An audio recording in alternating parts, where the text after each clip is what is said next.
Hey everyone, welcome back. If you're not receiving RBC app notifications, alerts may be disabled on your phone.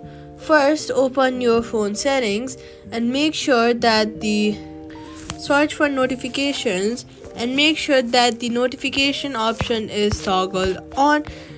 Also, check whether it is there for the RBC app or not. If it's not, make sure to allow notifications for it as well.